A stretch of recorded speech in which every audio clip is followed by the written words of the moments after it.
Hello and welcome to Guest Room. This is me, Anjali Menon with you. Today we have with us a professor who could give us more information about radiotherapy, neoadjuvant treatment and accelerated partial breast irradiation. Let's welcome Professor David Dodwell to the show. Hello sir. Hello. How are you? I'm fine, thank you. So, before going into the research part, we would like to know more about you and your research. I'm Professor David Dodwell. I'm a consultant in clinical oncology. I work in the UK, I work in Yorkshire, in Leeds. I have clinics in Leeds and also in York. And I've been treating patients with breast cancer for almost 20 years since I became a consultant. And I specialise in breast cancer. And during that time, I've been involved in lots of research programs, research into local treatments such as radiotherapy treatment, and also lots of research into the drug treatments that we use for breast cancer. Drugs such as bisphosphonate drugs, chemotherapy drugs, and anti-hormone treatments. I've been interested in looking at neoadjuvant treatment, neoadjuvant chemotherapy, and also the treatment of patients who have metastatic breast cancer with drugs as well. So, as I'm an old doctor, I've been doing this for a long time. What are the developments in radiotherapy for breast cancer? Well, radiotherapy for the treatment of early breast cancer is a very important treatment, and it's been used for many decades. And it's used as a complementary treatment to surgery. So surgery and radiotherapy need very often to be seen together.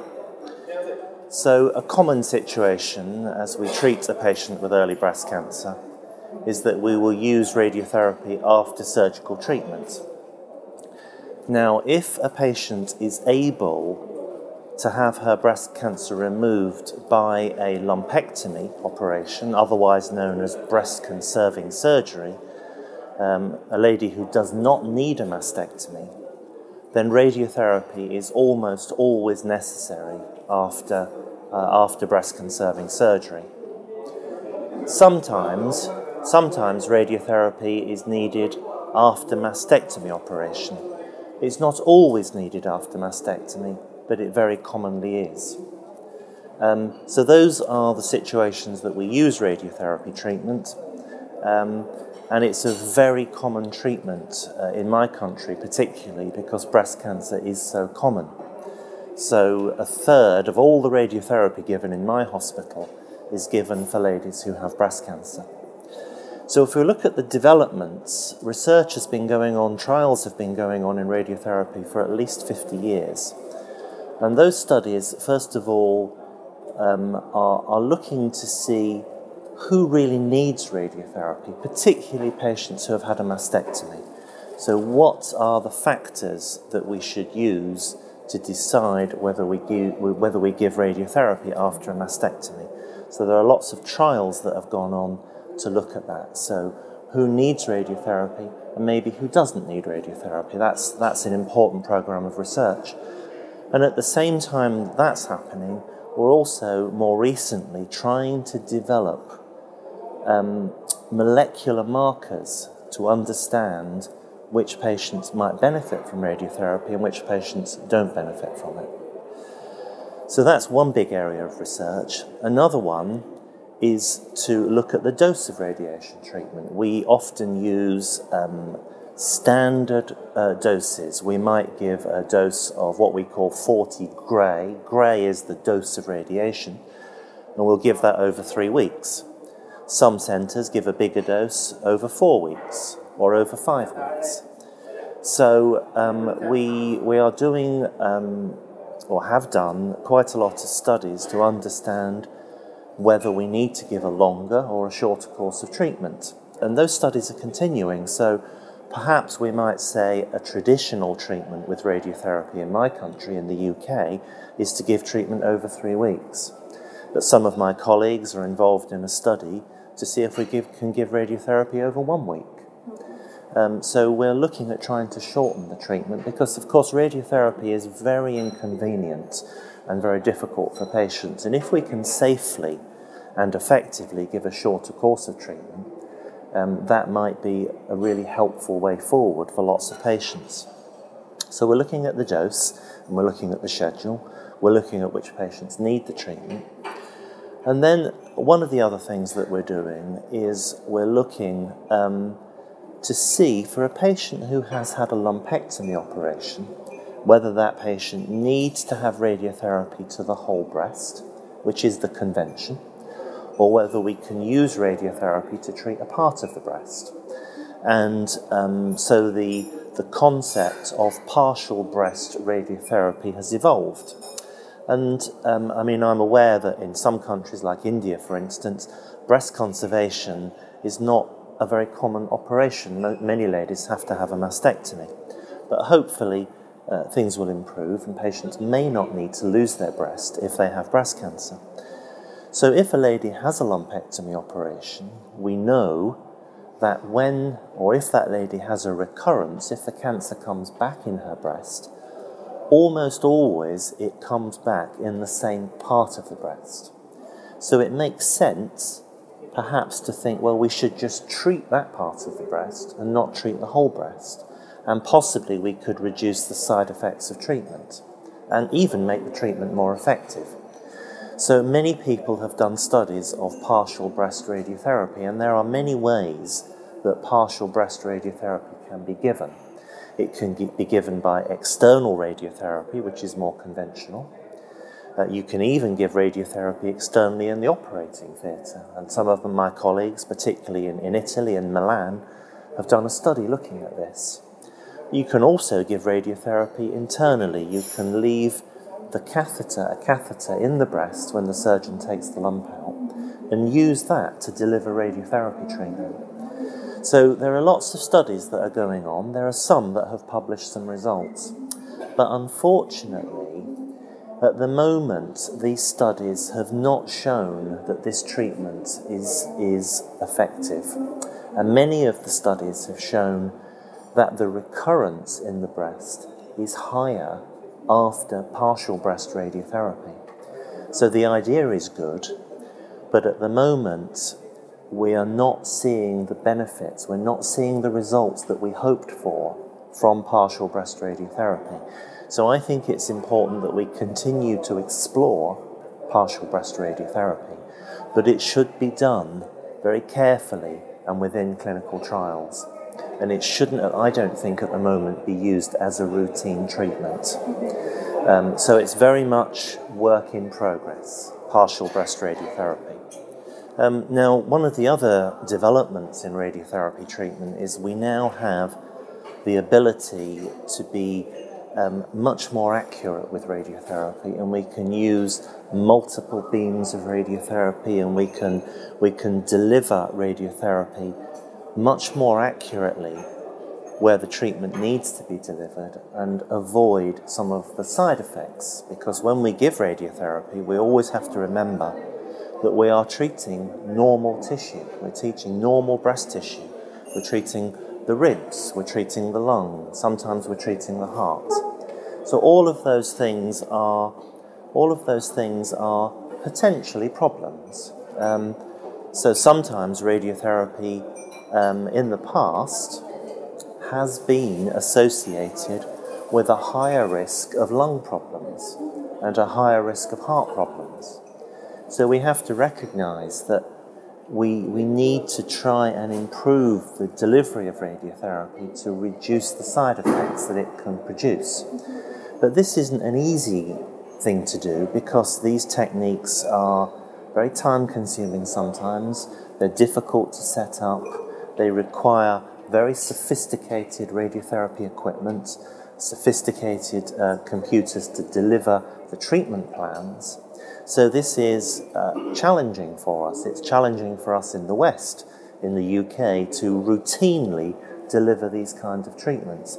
And some of my colleagues are involved in trials to understand the benefits of delivering this kind of IMRT type radiotherapy to try and treat the breast or the area of the chest wall after a mastectomy more accurately, to try and limit giving radiation treatment to normal tissues. And the particular worry, I think, is the heart. So we are trying to develop techniques where we can avoid giving radiotherapy treatment to the heart, and then hopefully reducing further the small risk of heart problems. And it is a small risk. Conventional radiotherapy, as delivered in the UK and in India, does sometimes treat a part of the heart. But despite that, the risk of heart problems is still small. And most patients have more concern, and we are more worried as their doctors about a problem from the breast cancer. So radiotherapy is a very effective treatment to reduce the risk of that problem. But we have to all the time try and improve the treatments to make them more effective, more safe and less toxic. And those are some of the ways that we're doing that.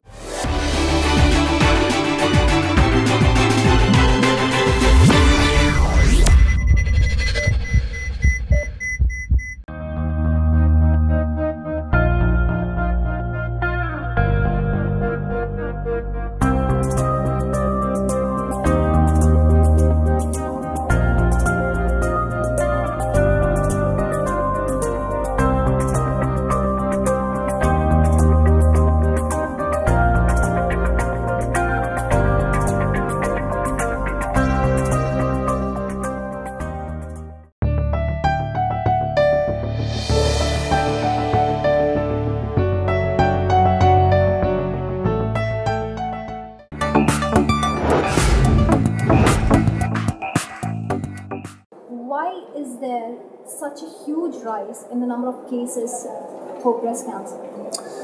Well, that's a very good question, and that's a difficult question to answer.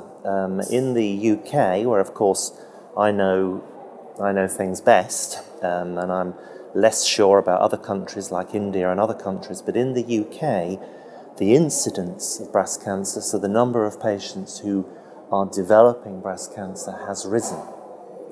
Now, at the same time, the outcome, the chances of cure for those patients, has improved. So we have a paradox in that we are treating more patients, and there are more patients coming along, but actually those patients are doing better. Now, one of the reasons in the UK that we are seeing more cancers is because patients are, or women are, alert, and they're constantly told that it's very important that they check their breasts every month and that they report any lumps or bumps to their doctor and are referred earlier. So I think for anyone that has symptoms or problems, early referral is useful. But I think the other reason in the UK that we are seeing more breast cancer and that the incidence has gone up is because we are doing screening. We do mammograms for patients in the UK every 3 years, and that in itself will find more breast cancers. Now, happily, when we find them, the prognosis is good, but we are seeing more of them. So there is a rising incidence, and we think we probably explain that by using more mammograms and earlier detection. But it's still likely that there are other explanations for this that we don't understand at the moment. But breast cancer is a very common disease in the UK, and unfortunately it's becoming more common. Although, as I say, happily, the outcome for our patients is improving. Is it because of the lifestyle? Well, now this is speculation, and I am no expert in this kind of research. This is complex epidemiological research, and there are lots of factors that we recognise do change the risk of breast cancer, such as women not having babies, or having them late, or breastfeeding, or using hormone replacement therapy. But all of these things only are changing the incidence by a small amount. So most breast cancer we simply cannot explain. We might know all about these risk factors, but they only explain a very small number of cases. When a lady says to me, "Why did my breast cancer happen?" all I can do most often is to shrug my shoulders and say, "I'm sorry, I don't know." So there's a lot of research going on to understand this. Probably a small amount is environmental, as you've suggested. A small amount might be related to genetic causes, but at the moment that only explains 2 or 3% of all of the breast cancer that happens. So we can't explain at least 90% of the cases of breast cancer. It remains a real puzzle. And what are the side effects of the radiotherapy? Well, side effects of radiotherapy, during the treatment itself, radiotherapy often makes patients tired. They get a bit tired. And the other common side effect of radiotherapy for breast cancer is that the skin can get red and sore. And then it goes red. In white ladies it goes red. In darker ladies it goes darker. But then it settles down afterwards. So these are temporary side effects and only last for a few weeks after the treatment has finished. So those are the two common ones. In the longer term, particularly radiotherapy that was given a long time ago, and this doesn't seem to happen now with more modern radiotherapy so much, is the concern about the risk of heart problems that I've mentioned, particularly when we give radiotherapy to the left side, which is where the heart is. Sometimes ladies can get a cough because of damage to the lung. Sometimes they get sore ribs because the ribs can be affected. But these are often side effects that are mild and often only short-lived. It's very unusual to see serious long-term side effects in patients treated with modern radiotherapy. What is your opinion about neoadjuvant treatment? Well, neoadjuvant treatment we define as drug treatment usually given before surgery. So if a patient comes along with a breast cancer and we do the diagnosis with a biopsy and we know that that lady has a breast cancer, sometimes it can be felt that having drugs before an operation might be an advantage for that patient. So particularly, most of the studies have looked at chemotherapy treatments for that. So you can often give chemotherapy treatment before surgery. It's very important to understand that this does not reduce the chances of that patient being cured at all. But it can have the advantage that patients who really don't want to have a mastectomy, and in the UK, most patients would prefer to avoid a mastectomy, understandably. So for patients who don't want to have a mastectomy operation, very often the cancer can be reduced in size so that a lumpectomy can be safely performed instead of a mastectomy. And that lady can have a good treatment for her breast cancer, but also not lose her breast, which can be a real advantage. So that, I think, is the most important reason to think about using neoadjuvant chemotherapy treatment. There are other reasons that it can be helpful. It can sometimes allow us to understand whether a certain drug is working, and if it's not, we can change it to another drug.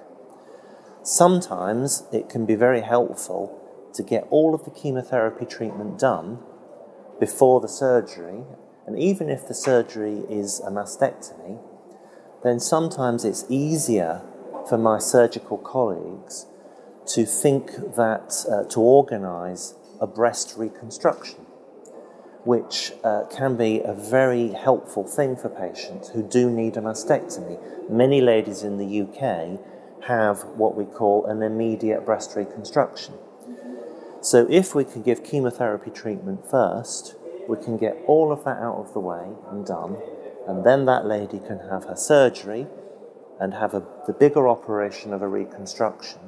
And then if there are problems afterwards, we don't have to worry about delaying any other chemotherapy treatment.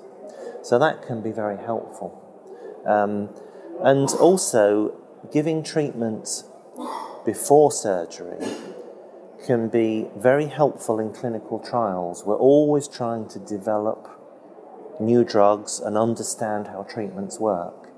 And if we can think about a trial and use a new drug, and we can see it working for a patient where the cancer is still in the breast, then that can often be used to accelerate progress, so we can make more rapid progress with clinical research.